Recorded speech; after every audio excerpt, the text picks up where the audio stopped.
क्या बीजेपी फिर से 2017 वाला अपना जो परफॉर्मेंस है वो दोहराएगी फर्स्ट फेज का जो अभी इलेक्शन कंप्लीट हुआ है उसका उसके उसमें, या फिर एसपी और आरएलडी जो अलायंस है वो कुछ बड़ा कर रही है फर्स्ट फेज में यूपी में? बीएसपी का फैक्टर कितना रहा फर्स्ट फेज में, ओवैसी फैक्टर कितना है, कांग्रेस कहाँ पे है, मैं ये सारी चीज़ें आपको इस वीडियो में बताऊंगा। किसको कितनी सीटें मिल रही है, मैं अपना एक प्रोजेक्शन दूंगा, जो मुझे खबरें मिल रही हैं उसके बेस पर मैं अपना एक प्रोजेक्शन दूंगा किसको कितनी सीटें मिल रही है। मैं अपने इस वीडियो में पूरा सारा चीज़ मैं आपको बताऊंगा किस फैक्टर पे ज़्यादा वोटिंग हुआ है, कौन सी पार्टी किसके कौन सा कास्ट किसके सपोर्ट में ज़्यादा दिख रहा है, वो सारा चीज़ मैं आपको अपनी इस वीडियो में बताऊँगा। तो हेलो दोस्तों, कैसे हैं आप लोग? उम्मीद करते हैं आप लोग बहुत बहुत अच्छा होंगे। दोस्तों, यूपी का फर्स्ट फेज़ का इलेक्शन कंप्लीट हो गया है। अभी 1 घंटा 1.5 घंटा हो गया है फर्स्ट फेज़ का इलेक्शन कंप्लीट हुए। अब सारे डेटा कलेक्ट हो चुके हैं, लोगों सारे जो प्रोजेक्शन है, जो ओपिनियन है, सारे लोगों का ऑलमोस्ट मिल चुका है। लोग इसके बेस पर लोग एनालिसिस कर रहे हैं। जो हमारे पास जो जो जो डेटा है उसके हिसाब से हम आपसे बात करेंगे। जो हमने डेटा गैदर किया है, जो इन्फॉर्मेशन गैदर किया है उसके हिसाब से एक दो चीज़ मैं आपको क्लियर कर दूं सारी चीज़ों से पहले। एक चीज़ कि जो लोग ये कह रहे थे कि बीजेपी क्लीन स्वीप करेगी फिर से, जैसे 2017 में उन्होंने 58 सीट में से 53 सीट जीता था 2017 के इलेक्शन में। वो ये 11 जो डिस्ट्रिक्ट्स हैं जिसमें 58 सीट्स आते हैं, शामली, मुजफ्फरनगर, बागपत, मेरठ, गाज़ियाबाद, हापुड़, गौतम बुद्ध नगर, बुलंदशहर, अलीगढ़, मथुरा, आगरा, ये जितने भी सीट्स, इसमें 53 सीट्स बीजेपी को मिला था 58 में। तो ऐसा इस बार होता हुआ नहीं दिख रहा है, ऐसा इस बार होता हुआ नहीं दिख रहा है। बीजेपी क्लीन स्वीप नहीं कर रही है। लेकिन एक पक्ष ये भी था जो कहता था एसपी और आरएलडी कम से कम 50 सीट्स जीत जाएगी। ऐसा भी होता हुआ नहीं दिख रहा है फर्स्ट फेज के इलेक्शन कंप्लीट होने के बाद। जो मैंने जो डेटा कलेक्ट किया है उसके हिसाब से ऐसा नहीं हो रहा है, किसी को भी नहीं। मैं अपने लास्ट में आपको अपना प्रोजेक्शन बताऊंगा कि किसको कितनी सीटें मिल रही है, ये सारा चीज़ मैं बताऊंगा। सबसे पहले आप जान लीजिए कुछ फैक्ट्स, कुछ चीज़ें अपना जो 2017 में क्या हुआ था और अभी उन लोगों ने क्या किया है और किस मुद्दों पे लोगों ने वोट किया है। देखिए, सबसे पहले 11 डिस्ट्रिक्ट्स में अभी वोट हो रहे हैं। 58 सीट्स टोटल है। पिछले बार बीजेपी ने 53 सीट जीता था। समाजवादी पार्टी को 2 सीट्स मिला था, 15 जगह पे वो सेकेंड पोजीशन पे थे। आरएलडी को 1 सीट मिला था सिर्फ। Bahujan Samajwadi party BSP 2 seats 2017 में उनको मिला था और 30 जगह पे वो सेकेंड पोजीशन पे थे बहुजन समाजवादी पार्टी। यानी दलित वोट्स फर्स्ट फेज में बहुत ज़्यादा है। याद रखिएगा ये चीज़, मैं इस पे बाद में बात करूँगा।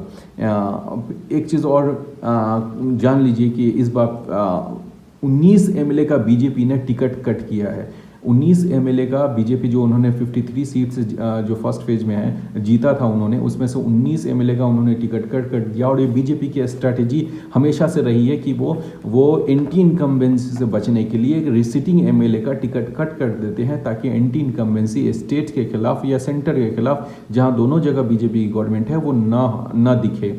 लोग एमएलए पे ही गुस्सा निकाल दे और बीजेपी से पे गुस्सा न निकले, ये उनकी स्ट्रैटेजी है।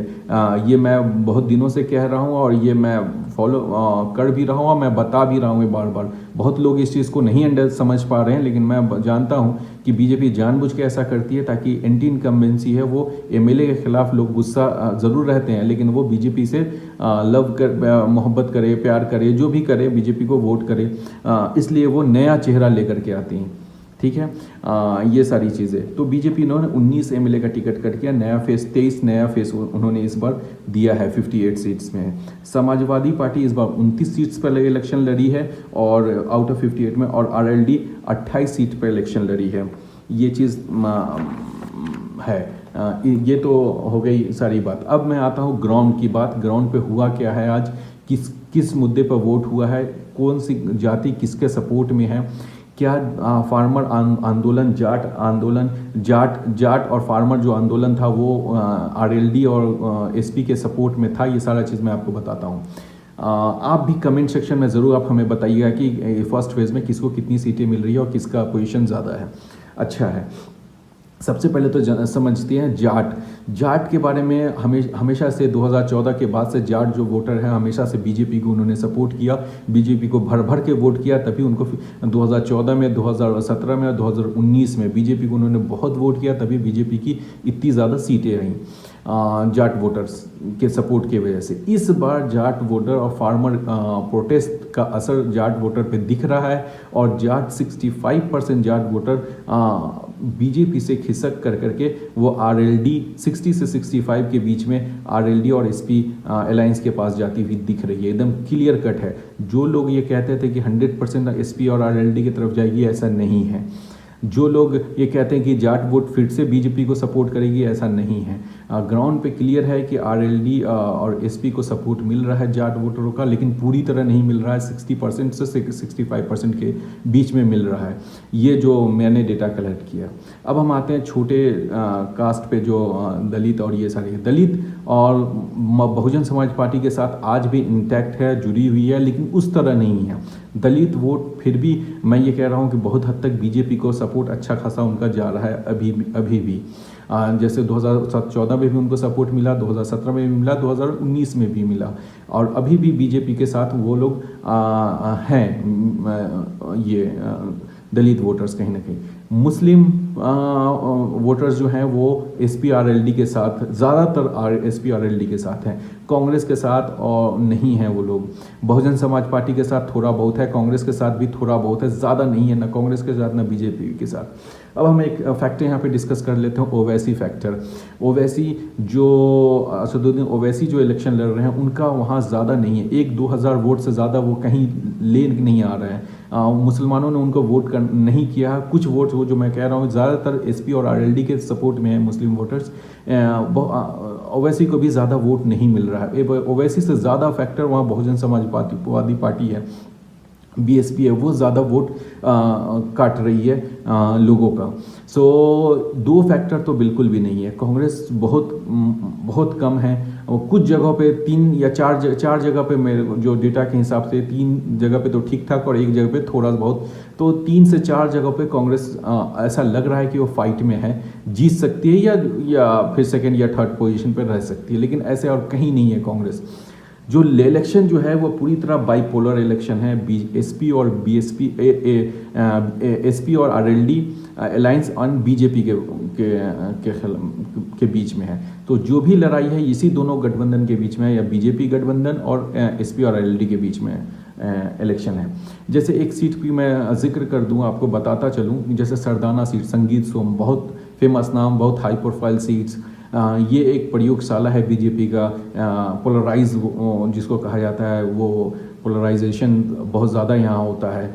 तो ये जो सीट है पिछले हमेशा लास्ट ईयर अगर मैं सही हूँ तो 20 से 25 हज़ार के बीच में संगीत सोम ने ये सीट जीता था मार्जिन से। इस बार नेक टू नेक फाइट है। मैं ये नहीं कह सकता इस डेटा के हिसाब से जो मिला कि संगीत सोम आसानी से जीत रहे हैं या हार रहे हैं, नहीं, फाइट नेक टू नेक है। इस बार चांसेस है अतुल प्रधान का भी कि वहाँ से वो इलेक्शन जीत सकते हैं, क्योंकि जाट वोटर कहीं ना कहीं एसपी-आरएलडी के सपोर्ट में आए हैं। लेकिन जो अदर्स कास्ट के वोटर है वो आज भी बीजेपी के साथ इंटैक्ट है, बीजेपी को वोट कर रहे हैं, किया है उन्होंने।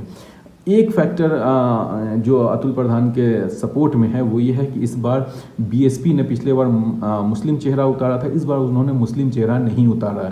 तो जो अच्छा खासा वोट मुस्लिम पिछले बार जो काट लिए थे, मुस्लिम जो चेहरा था बीएसपी का, उन्होंने बहुत सारा अच्छा वोट ले लिया था। इस बार वैसा नहीं है, कन्फ्यूज़न ज़्यादा नहीं है मुसलमानों में, सरदाना में। तो हो सकता है इस वजह से मैं कह रहा हूँ कि ये नेक टू नेक फाइट है, ये सारी चीज़ें। अब मैं आपको बताता हूँ कि कांग्रेस ज़्यादा नहीं है फील्ड में। कांग्रेस बहुत कम, वही जैसे मैंने आपको बताया 3 से 4 सीटों पे है, 3 सीट पे वो ठीक ठाक पोजीशन पे है, यानी कि फर्स्ट, सेकंड, थर्ड, फर्स्ट इसी के रेस में है। प्रियंका गांधी का लोग चाहते हैं उनको वोट करना, लेकिन इस बार नहीं देना चाहते हैं। जो खबरें ये हैं, लोग उनको चाह रहे हैं वोट करना, जो उन्होंने नारा दिया था औरतों को लेकर के, लड़की हूँ लड़ सकती हूँ, उनको काफ़ी पसंद किया जा रहा है, लेकिन इस बार उनको वोट नहीं मिलेगा।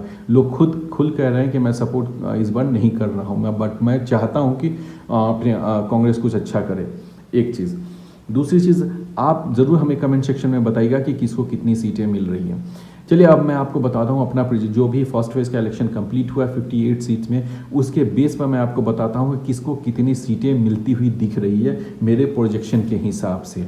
जो मैंने सीट ये किया, लोग कह रहे थे कि क्लीन स्वीप बीजेपी की है, ऐसा नहीं है। लोग कह रहे थे आरएलडी एसपी 60 सीट यानी 50 सीट्स जीत जाएगी, ऐसा नहीं है। 40-50 सीट जीत जाएगी, ऐसा नहीं है। बीएसपी ये है, ऐसा कुछ नहीं है। चलिए मैं आपको बताता हूँ किसको कितनी एग्जैक्ट सीट मिलेगी। देखिए आरएलडी और एसपी और आरएलडी को 28 से 30 सीट के बीच में मिलेगा एसपी और आरएलडी को। बीजेपी को 25 से 27 सीट मिलेगा। 53 सीट्स जहां था वहां से घट रहा है बीजेपी, लगभग आधा हो रहा है बीजेपी, लेकिन उससे नीचे नहीं जाएगा। मेरे को लगता है 25 सीट से नीचे बीजेपी नहीं आएगा। 25 सीट आराम से बीजेपी 25 से 27 सीट्स के आसपास बीजेपी जीत रही है। एसपी आरएलडी 28 से 30 सीट्स के आसपास उनको मिलेगा। बहुजन समाज पार्टी 2 सीट्स पे बहुत अच्छे पोजीशन पे है और 2 से 4 सीट्स के बीच में उनमें अनुमान है कि 2 से 4 सीट उनको मिल सकता है। कांग्रेस 1 से 3 सीट के बीच में कांग्रेस है। तो ये जो मेरा मानना है, मेरा प्रेडिक्शन है कि कांग्रेस को 1 से 3 सीट्स के बीच में उनको मिलेगा और अदर्स का कोई ऑप्शन नहीं बनता, ओवैसी का कोई ऑप्शन नहीं बनता, तो ये अदर्स में ही है। तो ये है मेरा प्रेडिक्शन कि बीजेपी को और एसपी जो अलायंस है एसपी आरएलडी, इसमें बहुत नेक टू नेक फाइट है। हो सकता है कि 28-30 भी बीजेपी हो जाए और 25-27 भी एसपी आरएलडी हो जाए, लेकिन इसी फ्रेम में रहेगा। जो मेरा डेटा है, मेरा एनालिसिस है, इसके आसपास मैं आपको बताता हूँ। आपको क्या लगता है ज़रूर आप हमें कमेंट सेक्शन में ज़रूर बताइएगा और अच्छा लगे तो ज़रूर लाइक करिएगा, शेयर करिएगा। अगर चैनल सब्सक्राइब नहीं किया तो प्लीज़ सब्सक्राइब कर लिए। मैं सेकेंड फेज़ का फिर से आपके पास जो भी होता है वीडियो लेकर के आऊँगा और इस बीच में अगर कुछ और डेटा अपडेट होता है तो मैं अपने नेक्स्ट वीडियो में आपको बताऊँगा। थैंक यू, अपना ख्याल रखिए।